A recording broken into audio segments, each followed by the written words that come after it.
Hello student, science vision classes में आप सभी का स्वागत है। आज हम 12th फिजिक्स का चैप्टर प्रथम, जिसका नाम विद्युत क्षेत्र है, उसकी शुरुआत कर रहे हैं।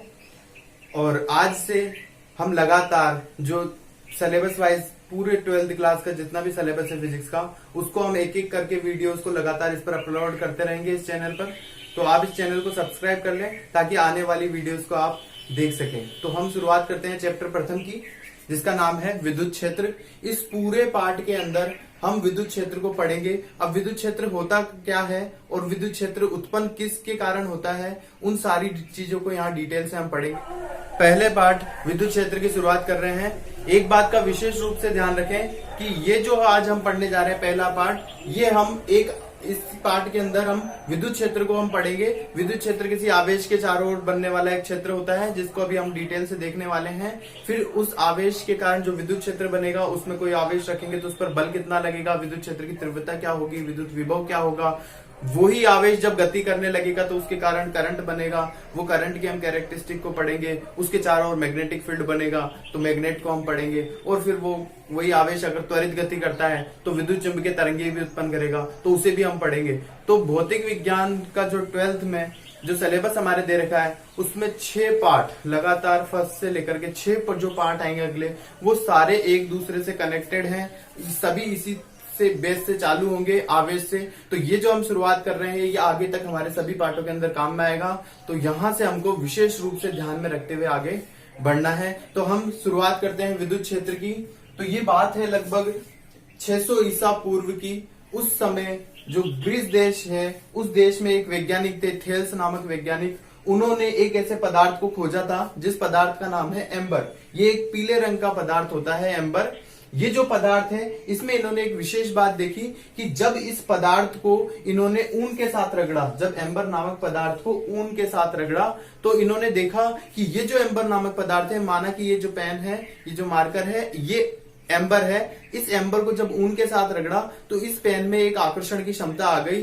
ऐसी क्षमता आ गई कि जब इस पेन को मैं छोटे पार्टिकल या छोटे कागज के टुकड़े के पास ले जाता हूं, तो इसको पास ले जाने पर ये छोटे कागज के टुकड़ों को अपनी ओर आकर्षण करने लग जाता है। ऐसी क्षमता इस पेन के अंदर आ गई। उस क्षमता को हम क्या बोल रहे हैं, इसमें आकर्षण का गुण आ गया। तो ये जो एम्बर नामक पदार्थ है, इसको यूनानी भाषा में इलेक्ट्रॉन कहते हैं।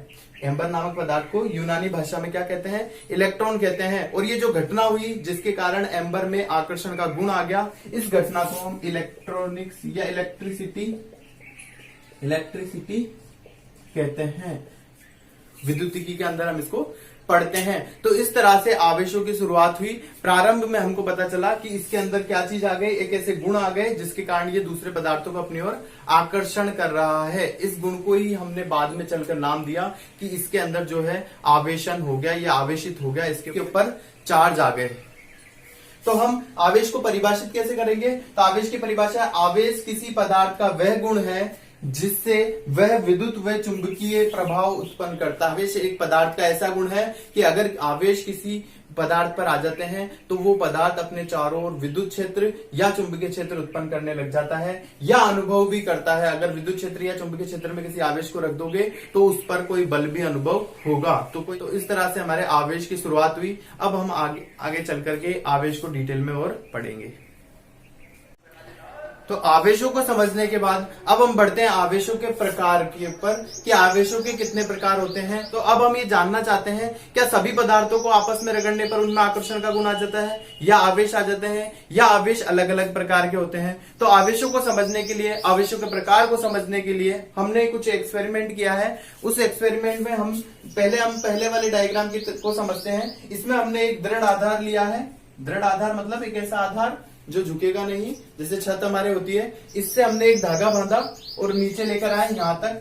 और जब धागा हम बांध करके नीचे ले आए, यहाँ पर हमने एक छड़ ली। उस छड़ को, यहाँ हम पहले एक्सपेरिमेंट में छड़ कौन सी ले रहे हैं, कांच की छड़। ये कांच की बनी हुई एक छड़ है, उसको हमने बीच से धागे से बांधा और स्वतंत्रता पूर्वक ऐसे लटका दिया। अब जब इस छड़ को हमने ऐसे लटका दिया, एक छड़ दूसरी है, वो भी कांच की बनी हुई है, वो हमने हाथ में ले रखी है। तो इस छड़ को तो हमने धागे से स्वतंत्रता पूर्वक लटका दिया और ये छड़ हमारे हाथ में है। हमने इसमें क्या किया है, हमने ये जो कांच की छड़ है, इन कांच की छड़ को रेशम के कपड़े से रगड़ा है। एक रेशम का कपड़ा लिया, उस कपड़े से पहले कांच की छड़ को रगड़ा है और रगड़ने के बाद हमने इसको स्वतंत्रतापूर्वक लटका दिया। और ये जो दूसरी कांच की छड़ है, इसको हमने हमारे हाथ में रख रखा है और इसको भी हमने रेशम के कपड़े से रगड़ा है। हम क्या करते हैं, अब इस कांच की छड़ को जो रेशम से रगड़ी हुई है, इस पहली वाली जो स्वतंत्रतापूर्वक लटकी हुई है, उस छड़ के पास लेकर जा रहे हैं। तो हम जब इस छड़ को इस छड़ के पास में लेकर जाते हैं, तो हम देखते हैं कि ये जो पहले वाली छड़ थी, हमारी छड़ जैसे हम पास लेकर गए तो वो वाली छड़ तो प्रतिकर्षित होने लग जाती है, दूर जाने लग जाती है। अर्थात ये जो छड़ है और ये छड़ है, ये दोनों एक दूसरे को प्रतिकर्षित करेगी, एक दूसरे से दूर जाएगी। इन दोनों में क्या होता है, प्रतिकर्षण होता है। तो हम कहते हैं कि इसमें जो है आवेश है वो समान प्रकृति के हैं, एक जैसे हैं, क्योंकि आवेश जब समान होते हैं तो उनमें प्रतिकर्षण होता है। तो इनमें जो आवेश उत्पन्न होते हैं वो कैसे आवेश उत्पन्न होते हैं, प्लस आवेश उत्पन्न होते हैं। अब हम आगे की ओर बढ़ रहे हैं, तो दूसरा जो डायग्राम है, इसमें हमने वही दृढ़ आधार लिया है, वही धागे से हमने एक छड़ को लटकाया, लेकिन ये जो छड़ है वो है एबोनाइट की छड़। और ये जो एबोनाइट की छड़ है, इसको हमने बिल्ली की खाल या स्किन जो होती है, चर्म जो होती है, उस चमड़ी जो होती है, उससे हमने इस एबोनाइट की छड़ को रगड़ा है। वही दो एबोनाइट की छड़े हमने लिए, एक को स्वतंत्रतापूर्वक लटकाया है, दूसरी छड़ को हम हमारे हाथ में हमने रखा है। अब हम क्या कर रहे हैं, इस एबोनाइट की छड़ को इस छड़ के पास ले जाने का प्रयास करते हैं। तो जैसे ही हम इस छड़ को पास ले जाते हैं, ये छड़ इससे प्रतिकर्षित होने लग जाती है, दूर जाने लग जाती है। और अगर दो छड़ें आपस में दूर जा रही है, प्रतिकर्षण हो रहा है, इसका मतलब दोनों छड़ों के अंदर जो आवेश है वो एक जैसे हैं। और इनमें जो दोनों में जो आवेश उत्पन्न होते हैं वो आवेश होते हैं नेगेटिव चार्ज, ऋण आवेश उत्पन्न होते हैं। अब हम बढ़ते हैं तीसरे वाले एक्सपेरिमेंट की तरफ। इस एक्सपेरिमेंट में हमने क्या करा है कि जो स्वतंत्रतापूर्वक छड़ लटक रही थी वो तो हमारे कांच की छड़ है और इसको हमने रेशम के कपड़े से रगड़ा है, अर्थात इस पर तो कौन से चार्ज हो गए, प्लस चार्ज हो गए। और दूसरी जो छड़ है, एबोनाइट की छड़ है, उसको हमने बिल्ली की खाल से रगड़ा है, तो इस पर तो कौन से आवेश हो गए, माइनस आवेश हो गए। यह हमें पता कैसे चला कि जब हम इस छड़ को इसके पास लेकर गए तो दोनों छड़ों में क्या हो रहा है, आकर्षण हो रहा है। दोनों छड़ें एक दूसरे के पास में आ रही है, पास में आ रही है, दोनों में आकर्षण हो रहा है। और दोनों में अगर आकर्षण हो रहा है तो हम समझ सकते हैं कि दोनों जो छड़ हैं उनमें आवेश कैसे हैं, अलग अलग प्रकृति के हैं। तो एक में प्लस आवेश है और एक में माइनस आवेश है। इन तीन एक्सपेरिमेंट को करने से हम ये बात समझ गए कि समान आवेशों में तो प्रतिकर्षण होता है, क्योंकि जब भी एक जैसे आवेश को हम पास लेकर आए प्रतिकर्षण हुआ। यहाँ नेगेटिव नेगेटिव पास में आए तो इनमें भी क्या हो रहा है, प्रतिकर्षण हो रहा है। और जब हम विपरीत आवेशों को पास में लेकर आए तो उनमें आकर्षण हो रहा है। तो ये आकर्षण और प्रतिकर्षण की जो दो घटना है, इस आधार पर हमने आवेशों को दो भागों में डिवाइड करा कि एक तो होते हैं धनावेश और दूसरे होते हैं ऋण आवेश। तो इस पर जो उत्पन्न हो रहे हैं वो धनावेश है और इस पर जो उत्पन्न हो रहे हैं वो ऋण आवेश है। अब किस पदार्थ पर धनावेश उत्पन्न होगा और किस पदार्थ पर ऋण आवेश उत्पन्न होगा,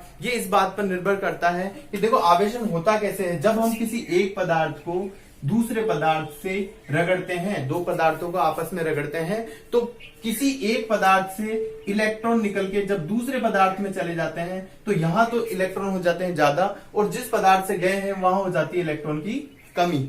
तो जिस पदार्थ पर इलेक्ट्रॉन ज्यादा हो जाते हैं ये तो हो जाता है ऋण आवेशित, ये पदार्थ हो जाता है ऋण आवेशित, यानी ऋण से आवेशन हो गया, इसका नेगेटिव चार्ज से ये चार्ज हो गया। और ये जो पदार्थ है इसमें इलेक्ट्रॉन की कमी हो गई, यानी ये हो गया धन आवेशित।